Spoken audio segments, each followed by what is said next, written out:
제가 궁궐에 있을 때만 해도 되게 높았어요, 제 기준이. 딱 사회에 나왔을 때 그러니까 궁궐에서 뭐 야외에서 지금 촬영을 인터뷰를 처음 해보네요. 근데 제가 정말 좋아하는 분입니다. 한옥의 대가시죠. 제가 느끼기엔 한옥의 대가시고, 한옥에 대해서 제가 이분을 통해서 많이 배웠습니다. 그래서 한옥에 대해서 오늘 인터뷰를 한번 해보도록 할 건데, 한옥의 대가시죠.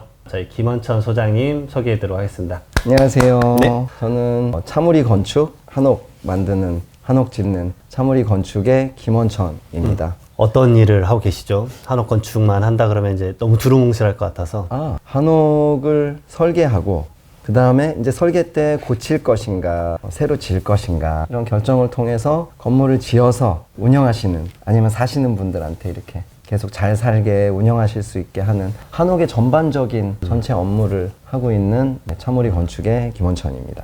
우선 저도 유튜브를 하는데 사실 차무리라는 유튜브 채널 운영 중이시잖아요. 네네. 근데 그거를 볼 때마다 제가 느끼는 게 한옥이 어떻게 지어진지 사실 모르는데 그걸 타임레스 과정으로 보여주시잖아요. 네. 처음부터 이렇게 땅 파고 한옥이 이렇게 지어지는구나 라는 걸 보면서 한옥의 지식이 없던 사람도 알게 되는 것 같아요. 그쵸. 그런 좀 기획이나 이런 것들도 잘 하시는 것 같아서 너무 좋은 것 같습니다. 많은 분들이 그 구독과 좋아요를 많이 안 해서 제가 지금 서두에 미리 말씀을 한번 드려봅니다. 차무리 건축 유튜브 들어가서 차무리 ABC, 차무리 건축 ABC를 치시면, 이게 왜 C냐면은 저희가 전체를 다 한다고 그랬잖아요.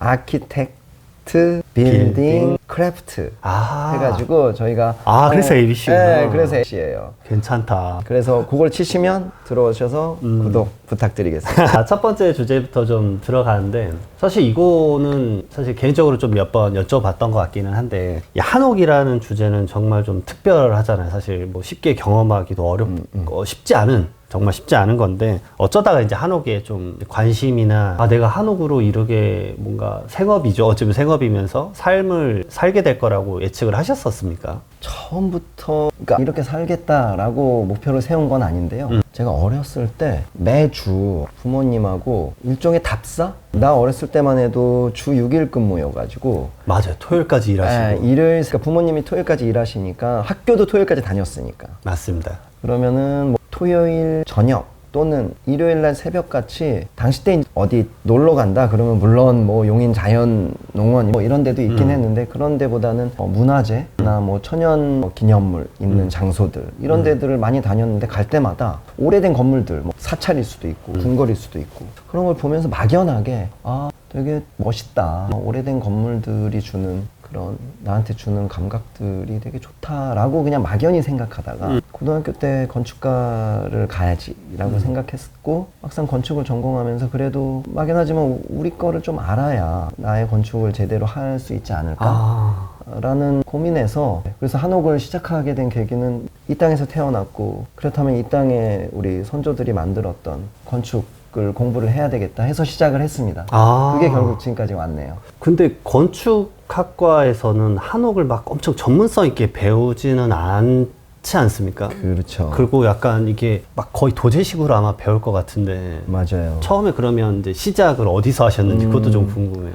학교에서는 그냥 한국 건축사 정도, 정말 약간 교양 수준이 같은데. 네, 그건 누구나 배울 수 있는 수준이고, 근데 전문성을 갖기에는 제가 배울 때도 아직 자료나 이런 것들이 부족했다고 보여요, 이제 생각해보니까. 그래서 그것도 약간 직관이긴 했는데, 배우려면은 뭔가 한옥의 비례체계, 비례체계가 지금 있는지는 잘 모르겠지만 그 나무로 집 짓는 거를 직접 배워야 되겠다 해서 저는 궁궐에 들어가서 궁궐 목수로 한옥을 처음 배웠습니다. 네, 궁궐 대목이라고 해요. 그래서 큰 목수 대목이라고 하고, 대목일을 제가 만으로 4년 했습니다. 그거는 막 이렇게 채용이 따로 뜨는 형태인가요? 아니면 채용이 안 떴고요. 제가 그래서 1999년 말 2000년대부터 저희 스승님을 쫓아다녔어요.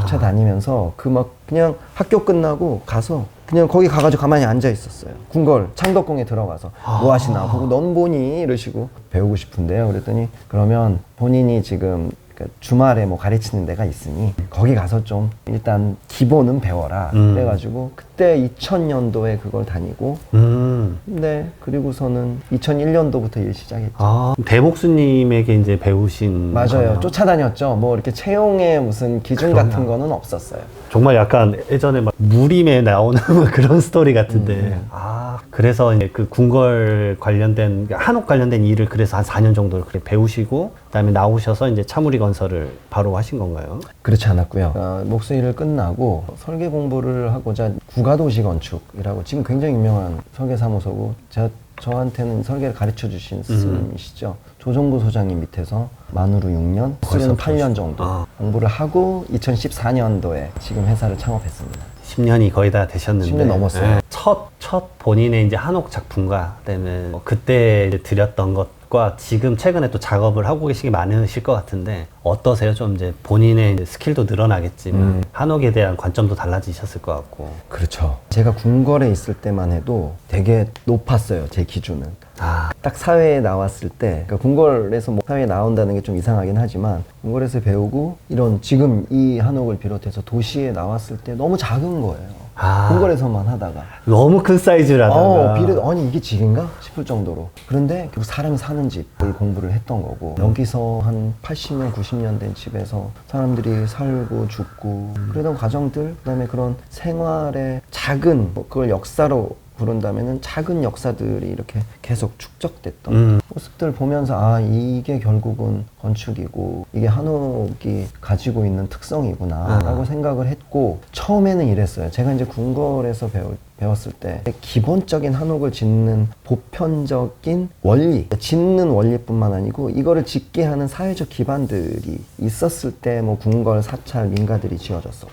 근데 그게 그래도 장인들이 있기 때문에 아주 기본적인 계획만 있어도 거기 살게 되시는 분도 들으면 누마루, 대청, 방을 들으시면은 어느 정도 심상에 아니면 머릿속에 그려지는 그림들이 있어서 아주 쉽게 졌어요. 처음에는 평면이 이렇게 뜩 해가지고 이해가 가요. 집이니까 그 용어에 대한 게 서로 공유가 돼 있어요. 됐죠. 어느 정도 알고 아주 자세히 들어가서 석가래, 돌이 막 이 정도까지는 아니더라도 대청, 텐마루 그냥 막연하게 한마루 좋다, 바깥에 이렇게 앉을 수 있고, 그런 것들이 그냥 다 우리 사회적으로 동의하는 일종의 언어 같은 것들이 있는 거예요. 대화가 전문성이 서로 그 지식이 있으니까 대화가 빨리빨리 됐네요. 클라이언트랑. 사실 전문적이라고 할 게 없이 그냥 보편적인 당연히 살면서 거예요. 느꼈던 자기 왜냐면 우리 어렸을 때. 엄마, 할아버지 뭐 다 사셨던 집. 지금 없어져서 그런 거지. 그래서 처음에는 어땠냐면 그냥 평면 이렇게 탁 그려서 그거 괜찮으십니까? 좋습니다. 대목님, 창호 목수님, 기와하시는 분들이 와서 집이 뚝딱뚝딱 완성이 됐어요.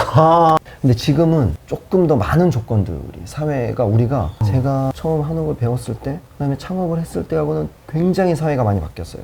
다들 얘기하지만 정보의 비대칭성이 사라졌죠. 정보의 위계가 사라져서 누구나 공부할 수 있고, 그걸 자기화시키고 그렇게 되니까 용도도 달라지고, 한옥에서 카페도 해봐야지, 사무실도 해봐야지, 갤러리도 해봐야지, 응용이 복합적으로 생기네. 해봐야지, 극장도 해봐야지, 이런 것들이 있으니까 이거는 진짜 설계가 굉장히 아주 짜임새 있게 되지 않으면 예측할 수 없는 것들이 생긴 거예요. 그러네요. 그래서 이게 달라졌다면은 달라진 거예요. 물론 짓는 기술, 공법, 일부 이제 현대식 공법이 들어오면서 여러 가지 궁리화되는 것들이 생겼는데, 기본적으로 한옥이 나무로 짓고 기와를 흙으로 구운 기와를 올리는 거는 변함없는데 나머지의 조건들이 아주 이 사회에 맞게, 이 시대에 맞게 변화되어 오다 보니까 예측을 하려면은 설계를 제대로 해야 되고, 그 설계 제대로 한 대로 일정에 맞춰서 건물을 지어야 되고 건축주한테 넘겨주지.